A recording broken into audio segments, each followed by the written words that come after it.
Nous allons continuer notre enseignement sur le combat spirituel. Le combat spirituel, pas le combat physique. Nous allons continuer de voir que le combat que certaines personnes prétendent combattre aujourd'hui dans l'Église, dans les assemblées lors des réunions chrétiennes, dans leur maison, n'est pas celui que la Bible nous recommande, mais un combat dans la chair, physique, charnel, non biblique, inefficace, inutile, un combat qui ne sert à rien.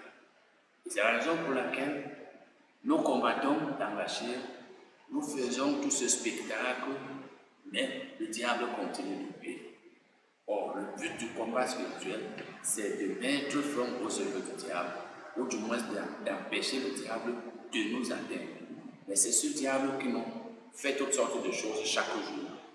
À la fin, nous devrions savoir comprendre que notre combat ne sera pas. Nous allons donc continuer de voir un certain nombre de déclarations qui sont faites par certaines personnes aujourd'hui dans l'Église, des personnes qui prétendent être en train de combattre spirituellement.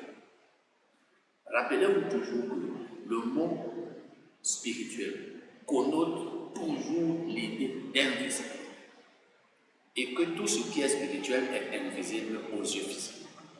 Si je combats Satan spirituellement, si je combats Satan, si je fais un combat spirituel, vous pourrez être à côté de moi, vous ne verrez jamais. Parce que les armes que j'utilise, à savoir la foi, la justice, la parole de Dieu, etc., ne sont pas des armes charnelles. C'est des armes spirituelles. Donc la personne qui fait le vrai combat spirituel, le combat spirituel biblique, peut le faire et vous ne savez même pas qu'il est en train de faire un combat spirituel. Mais c'est parce que nous faisons le combat physique, donnant des coups de poing, des coups de pied, des coups de tête, gesticulant, criant, sautant, faisant toutes sortes de bruits, que ce combat-là ne peut pas passer inaperçu, parce qu'il est physique. Voici quelque chose que quelqu'un, ou alors des gens disent souvent, quand ils prétendent combattre spirituel. J'envoie le feu, que le feu du Saint-Esprit consume ces démons. Je les détruis au nom de Jésus. Premièrement, ni Jésus, ni Paul, ni un autre apôtre n'a envoyé le feu sur les démons, sur les esprits. Dans Luc, ça va être Luc 9, lorsque Jésus allait, il partait avec ses disciples, ils sont arrivés quelque part où les Samaritains ont refusé de le recevoir chez eux. Les disciples lui ont demandé, Seigneur, veux-tu que nous ordonnions que le feu descende du ciel et les consume tous? L'autre version précise, comme l'a fait Élie. Vous savez, dans l'Ancien Testament, à un moment donné, quelqu'un est allé avec 50 personnes, des soldats, des gens de l'armée. Ils sont allés arrêter. Ils ont été envoyés pour arrêter Élie. Ils ont dit, homme de Dieu, descend. Et Jésus a dit, si je suis homme de Dieu, que le feu descende du ciel et vous consume tous. Le feu les a consumés, 51 personnes. L'autre groupe de personnes est allé demander à Élie de descendre de là où il était. Il a dit la même chose, le feu les a consumés. 102 personnes. Le troisième groupe est allé et le chef lui a dit, s'il te plaît, ne nous fais pas ce que tu as fait aujourd'hui. C'est sur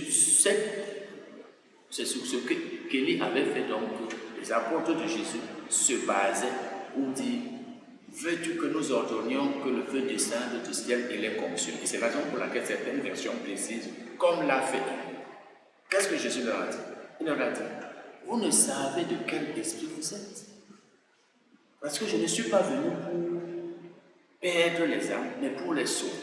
Ça veut dire, si vous envoyez le feu sur ces gens, et ils meurent, ils ne seront pas sauvés parce qu'ils vont mourir dans leur péché. Il faut les laisser se repentir. Là, c'était même le feu contre les êtres humains. Ça pouvait marcher. Comme ça marche au temps. Mais lorsque nous envoyons le feu sur les esprits méchants, sur les démons, ça c'est, je pourrais dire, effectivement, c'est l'égarement total. Parce que les esprits ne meurent pas. Lorsque j'entends les gens dire, nous envoyons le feu, nous détruisons ces esprits. Les esprits ne meurent pas. Qu'ils soient divins, humains ou sataniques, les esprits ne meurent pas. Les anges, par exemple, sont des esprits divins. Ils ne meurent pas. Les démons ne meurent pas. Satan ne meurt pas. Satan va passer l'éternité en enfer avec tous ces démons. Matthieu 25, verset 41. Les êtres humains ne mourront, ne meurent, les esprits humains ne meurent pas. L'esprit de chaque homme passera l'éternité, soit en enfer, soit au ciel. Donc, envoyer le feu sur les démons, c'est l'égarement, c'est un signe d'égarement, d'ignorance. Les démons ne peuvent pas mourir. Et ce n'est pas comme ça que nous pouvons les atteindre, ce n'est pas comme ça non plus que nous pouvons les empêcher de faire leurs œuvres. Voici notre déclaration. Et avant cela, je dis aussi que Jésus nous a dit ceci dans Marc 16, verset 17. Il a dit, non, verset 16, verset 17, il a dit, voici les miracles qui accompagneront ceux qui vont. Ils chasseront les démons. Ce que nous pouvons faire, c'est chasser les démons et les chasser des êtres humains et non des territoires. Parce qu'il y a aussi souvent des gens qui prétendent chasser les démons des territoires. Je chasse tous les démons qui sont ici. Je chasse tous les démons qui sont dans mon pays. Où vont-ils donc aller si vraiment ça marche? Où iraient-ils si ça marcherait? Puisque dans tout le monde entier, il y a des ignorants comme toi qui chassent les démons. Si ces démons sortaient effectivement de ce pays et arrivaient dans un autre, ils rencontreraient des personnes en train de les chasser en même temps. Où iraient-ils? Au ciel. En fait, on ne peut pas chasser les démons d'un territoire, mais on peut les chasser des êtres humains pour qu'ils ne possèdent plus les hommes, pour qu'ils ne soient plus dans leur corps. C'est ce qui a été fait dans la Bible, et ce n'est que ça. Les démons, lorsqu'ils sortent donc du corps de la personne, elles deviennent libres. Mais on ne peut pas envoyer le feu sur les démons. Jésus n'a jamais dit que nous consumerons, nous ferons consumer les démons par le feu. On n'envoie pas le feu sur les démons. D'abord, même si quand on le dit, il ne bouge pas, il n'y a pas de feu sur eux. Nous allons passer à une autre déclaration parce qu'il y en a beaucoup. Je vous ai dit, si vous voulez avoir plus de détails sur mon enseignement sur le combat spirituel, vous n'avez qu'à lire mon livre, Combat spirituel. Vous pouvez le commander en ligne. Vous pouvez même le lire en ligne, la version numérique, mais quand vous lisez en ligne, la version numérique, elle est payante. Vous pouvez commander le livre. Vous pouvez imprimer, oui, prendre la version numérique. Vous pouvez aussi commander le livre, on vous l'envoie, le ministère vous l'envoie. Et il est vendu dans la ville de Yaoundé, il est vendu dans la ville de Douala, il est aussi vendu, du moins il sera vendu d'ici peu de temps, dans la ville de Bafoussam, à la télévision Bamboutos. Voilà donc une autre déclaration. Bamboutos télévision. Nous refusons tout accident de circulation au nom de Jésus. Les gens le disent, mais il y a toujours des accidents. Vous ne pouvez pas arrêter les accidents. Dieu lui-même ne les a jamais arrêtés. Jésus ne les avait jamais arrêtés. Et si on peut arrêter les accidents, mais pourquoi ne pas arrêter donc toute autre chose qui n'est pas bonne? Tout incident malheureux, par exemple. Si nous pouvons, les accidents de circulation, il y a beaucoup d'autres accidents. Il y a des accidents dans les entreprises. Quelqu'un peut être en train de travailler et quelque chose le blesse dans une entreprise, dans une usine. Il y a des accidents un peu partout. Il y a des gens qui tombent des arbres. C'est toujours des accidents. Les accidents ne sont pas que des accidents de circulation. Si on peut donc arrêter tout ça maintenant, mieux, comme ça il n'y aura plus de morts précoces. Mais on ne peut pas. Toute arme forgée contre moi sera sans effet au nom de Jésus. Voilà notre déclaration. Parce que les gens qui le disent, ceux qui le disent, ses frères et sœurs, ça appuie sur Isaïe 54, verset 17. Où la Bible dit, toute arme forgée contre toi sera sans effet. Donc vous voyez que si Dieu n'a pas demandé à son peuple de dire, toute arme forgée contre moi sera sans effet. Mais Dieu lui a dit à son peuple, toute arme forgée contre toi sera sans effet. Ça veut dire que si tu fais ma volonté, tu marches comme je veux, les armes forgées contre toi n'auront aucun effet sur toi. Donc il ne revient pas à l'Église de dire toute arme forgée contre toi sera sans effet. Mais il lui revient de mener une vie, de faire les choses que Dieu lui demande de faire, de mener la vie qu'elle doit mener. Ainsi, les armes forgées contre elle n'auront aucun effet. Donc c'est quelque chose que Dieu a déjà déclaré. Ça va arriver si. Ce n'est pas quelque chose que je déclare. Donc, et tout ce que je dois faire en tant que chrétien, c'est croire que toute arme forgée contre moi sera sans effet. Je dois seulement croire que rien ne peut me toucher, que Satan peut faire toutes ses manœuvres, elles n'auront aucune influence sur moi. Mais bien entendu, je dois m'assurer que je mène la vie que Dieu veut que je mène, comme la Bible dit dans Éphésiens 4.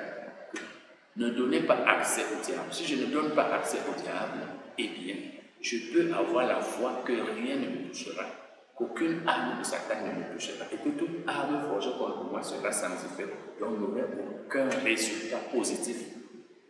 Tout ce que je dois faire, c'est obéir à Dieu, comme d'ailleurs la Bible le dit dans Jean 4, verset 7. Elle dit, soumettez-vous donc à Dieu, résistez au diable et il fuira loin de vous. Si je me soumets à Dieu, donc si je me suis obéissant, et maintenant Dieu sera avec moi de mon côté, cela me permettra de pouvoir résister au diable. Je ne peux pas résister au diable si je lui obéis et si je désobéis à Dieu. Mais si j'obéis à Dieu, je pourrai résister au diable.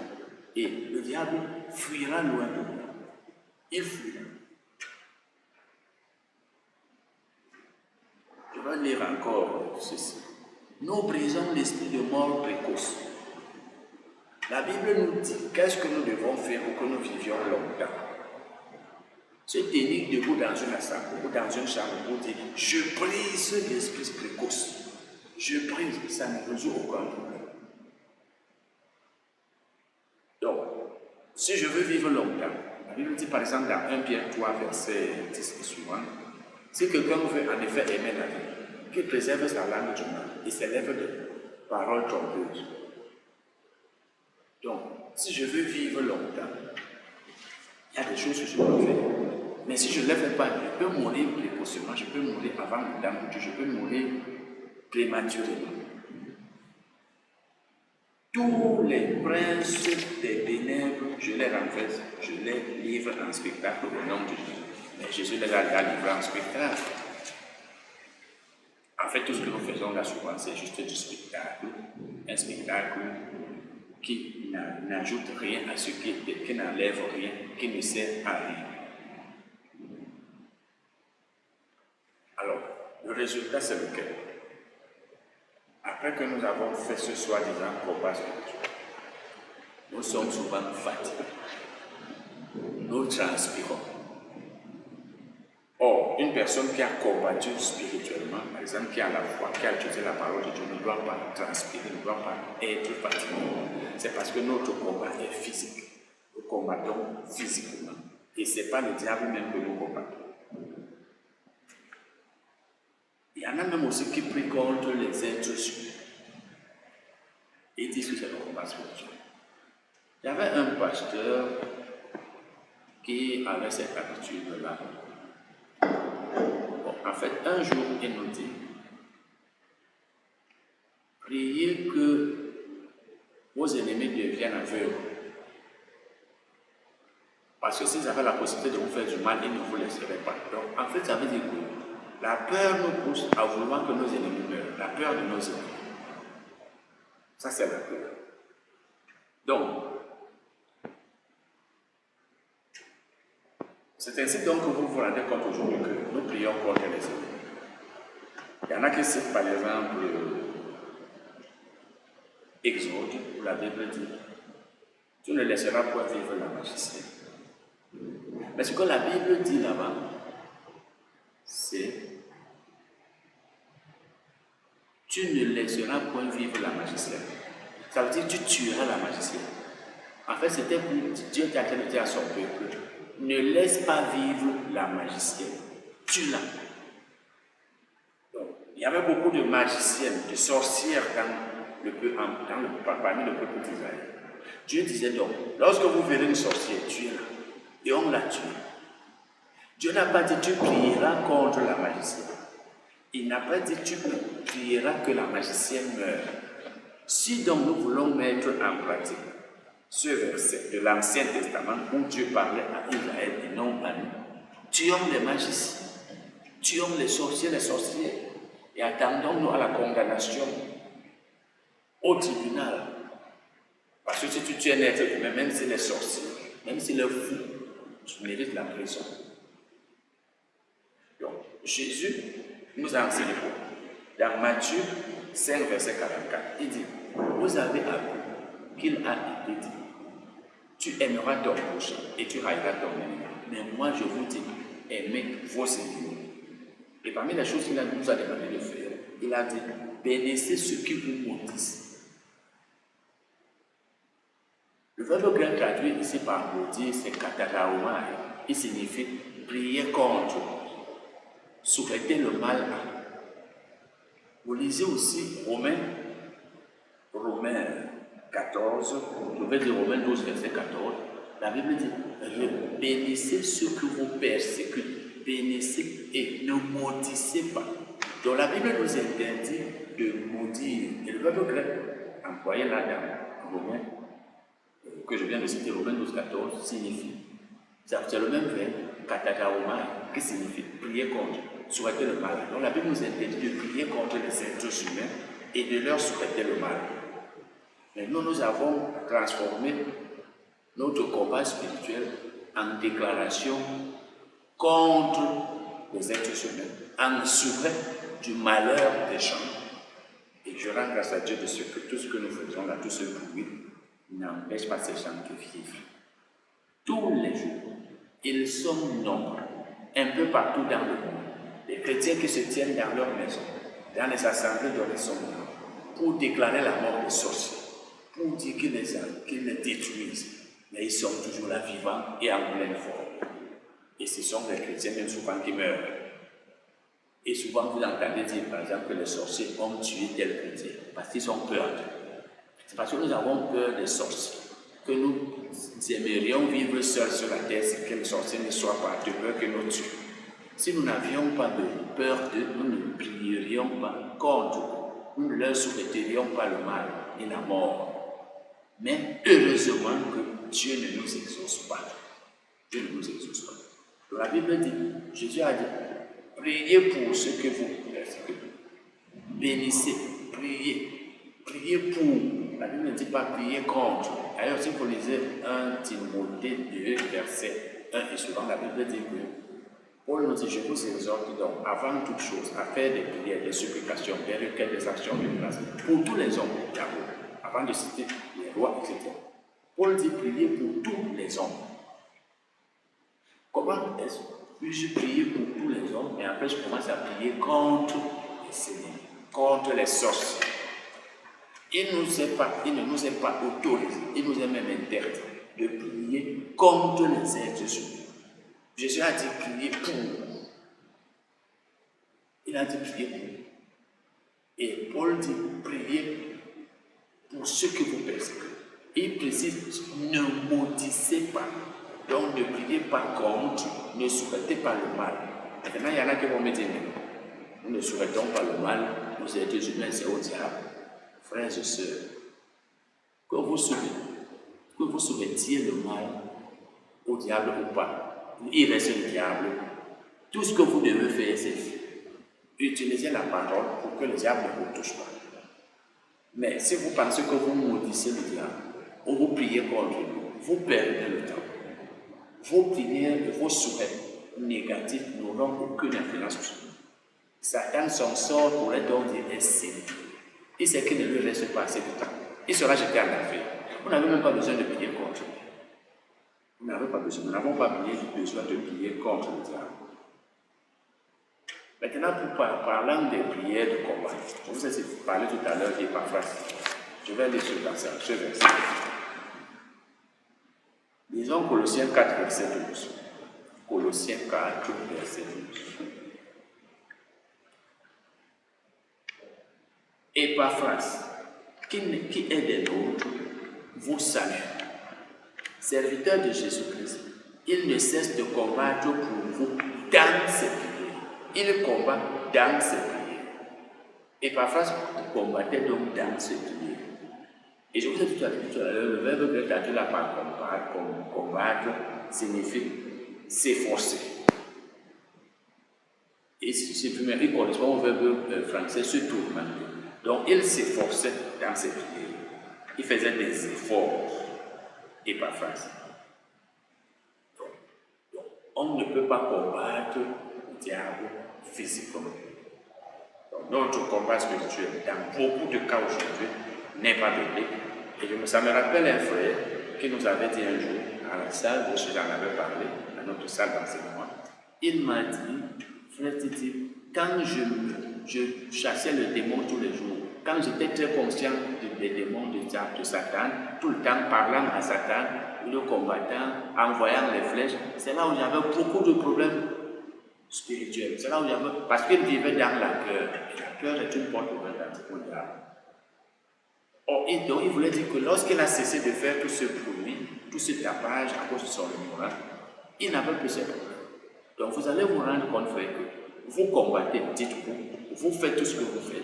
Mais le problème reste là. Satan continue de tuer les gens, de faire beaucoup de choses sur la terre, il continue à pousser ses serviteurs, de servir en faisant du mal, en commettant des péchés. Le péché est toujours là, mais l'Église est tous les jours en train de, dit-elle, combattre le diable. Parce que le combat physique n'est pas le combat qui peut empêcher le diable de faire ce qu'il veut. Protégeons-nous par notre vie.